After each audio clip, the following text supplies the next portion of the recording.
મિત્રો, આજનો વિડીયો એટલે કે સંવત 2082 પોષ વદ સાતમને શુક્રવાર એના દિવસના શુભ ચોઘડિયા અને રાત્રિના શુભ ચોઘડિયા તેમજ આજનું રાશિ ભવિષ્ય વિશે આપણે વાત કરવાના છીએ. તો મિત્રો, અમારી આ ચેનલમાં અંત સુધી જોડાયેલા રહેજો અને આવા જ અવનવા વિડીયો જોવા માટે અમારી ચેનલને સબસ્ક્રાઈબ કરજો. મિત્રો, હવે શરૂઆત કરીએ આજના દિવસના શુભ ચોઘડિયાની. તો મિત્રો, પ્રથમ ચોઘડિયું ચલ ચોઘડિયું 7:30થી ચાલુ થઈને 8:51 સુધીનું રહેવાનું છે. ત્યાર પછી લાભ ચોઘડિયું 8:51થી ચાલુ થઈને 10:12 સુધી રહેવાનું છે. ત્યાર પછી અમૃત ચોઘડિયું 10:12થી ચાલુ થઈને 11:33 સુધીનું રહેવાનું છે. ત્યાર પછી શુભ ચોઘડિયું 12:54થી ચાલુ થઈને 2:15 સુધીનું રહેવાનું છે.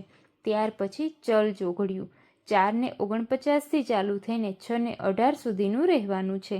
મિત્રો, હવે વાત કરીએ આજના રાત્રિના ચોઘડિયાની. તો પ્રથમ ચોઘડિયું છે લાભ ચોઘડિયું 9:36થી ચાલુ થઈને 11:15 સુધીનું રહેવાનું છે. ત્યાર પછી શુભ ચોઘડિયું 12:54થી ચાલુ થઈને 2:32 સુધીનું રહેવાનું છે.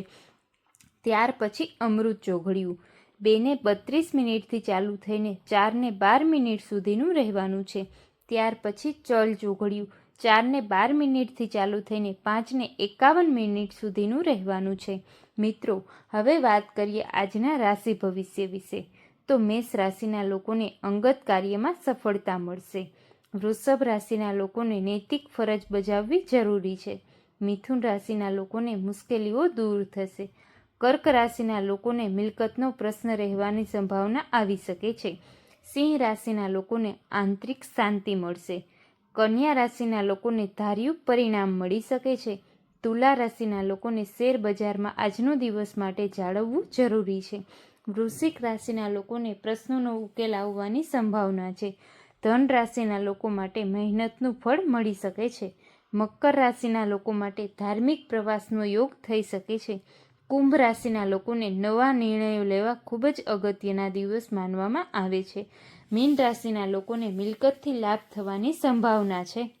અને મિત્રો, હવે વાત કરીએ આજનો સૂર્ય ઉદયનો સમય 7:30થી લઈને અસ્તનો સમય 6:18 સુધીનો રહેવાનો છે. આજની શુભ રાશિ કન્યા છે. અને મિત્રો, આજનું સૂત્ર છે કે વિવેક વિનાની વિદ્યા માત્ર શ્રમ છે. એ સાચું જ છે. મિત્રો, તમારું આ વાત પર શું કહેવું છે એ કમેન્ટ કરજો. અને મિત્રો, આવા જ અવનવા અને ધાર્મિક વિડીયો જોવા માટે અમારી ચેનલને સબસ્ક્રાઈબ કરજો. અને મિત્રો, અમને જણાવજો કે નેક્સ્ટ વિડીયો તમે કયો ટોપિક પર જોવા માંગો છો. એના પર અમે જરૂરથી કામ કરશું. ધન્યવાદ.